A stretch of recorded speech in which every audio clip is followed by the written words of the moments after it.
आपण अनेक वेळा ऍग्रीकल्चर लँड हा शब्द ऐकतो, पण ऍग्रीकल्चर लँड म्हणजे नेमकं काय, तिची वैशिष्ट्ये काय, तिचा उपयोग कशासाठी केला जातो, ऍग्रीकल्चर लँड कोण खरेदी करू शकतो, ऍग्रीकल्चर लँड खरेदी करताना कोणत्या गोष्टींची काळजी घेतली पाहिजे, ह्या सर्व प्रश्नांची उत्तरे आपण व्हिडिओमध्ये पाहणार आहोत. तर व्हिडिओ शेवटपर्यंत पहा. नमस्कार, मी सुहास साबळे.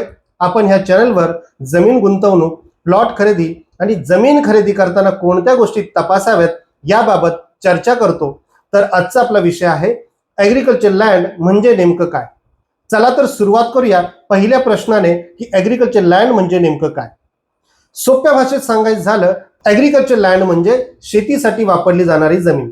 म्हणजे जी जमीन मुख्यतः शेतीसाठीच वापरली जाते तिला ऍग्रीकल्चर लँड असं म्हटलं जातं. मग आता ऍग्रीकल्चर लँडची काही वैशिष्ट्ये पाहूया. सामान्यतः ऍग्रीकल्चर लँड ही गावाच्या हद्दीत किंवा शहराबाहेर असते. ह्या जमिनीची सरकारी नोंद म्हणजे 7/12 उतार्यावर दिसते. 7/12 उतार्यावर जमिनीच्या मालकाचे नाव, जमिनीचा प्रकार आणि शेती संबंधित इतर माहिती असते. सामान्यतः ऍग्रीकल्चर लँडवर होणाऱ्या उत्पन्नावर इन्कम टॅक्स लागू होत नाही. म्हणजे जर तुम्ही शेतीतून उत्पन्न कमवले, उदाहरणार्थ तुम्ही त्या शेत जमिनीवर ऊस, भात किंवा इतर फळझाडे यातून उत्पन्न घेतलं तर त्यावर इन्कम टॅक्स लागू होत नाही.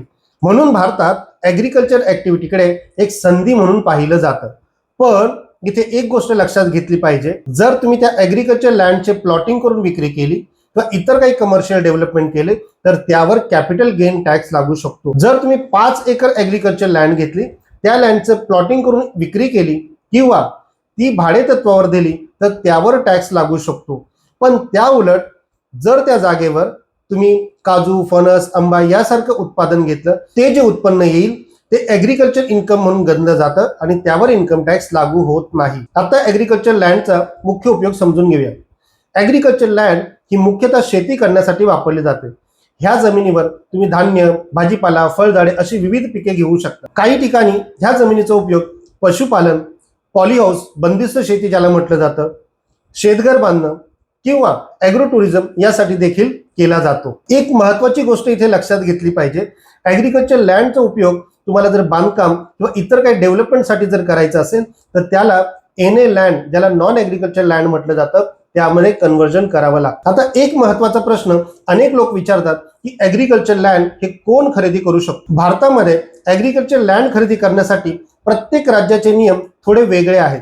सामान्यतः शेतकरी व्यक्तीच ऍग्रीकल्चर लँड खरेदी करू शकते. म्हणजे ज्या व्यक्तीच्या नावे ऍग्रीकल्चर लँड आहे किंवा ज्याच्या नावावर शेतीची नोंद आहे, अशा व्यक्तीला ऍग्रीकल्चर लँड खरेदी करणं हे सोपे जातं. काही राज्यांमध्ये नॉन फार्मर लोकांनाही काही अटींवर ऍग्रीकल्चर लँड ही खरेदी करता येते. म्हणून जमीन खरेदी करण्यापूर्वी त्या राज्याचे नियम हे समजून घेणे गरजेचं आहे. उदाहरणार्थ महाराष्ट्र राज्यामध्ये जर तुम्हाला ऍग्रीकल्चर लँड खरेदी करायची असेल तर तुमच्या नावे किंवा तुमच्या वाडवडिलांच्या नावे शेती असणं गरजेचं आहे किंवा शेतीची नोंद असणं गरजेचं आहे, मग ती भारतात कुठेही असो. आता खूप महत्वाचा मुद्दा पाहूया, ऍग्रीकल्चर लँड खरेदी करताना कोणती काळजी घेणं गरजेचं आहे. सर्वात पहिली गोष्ट, सर्व कागदपत्रे तपासणे.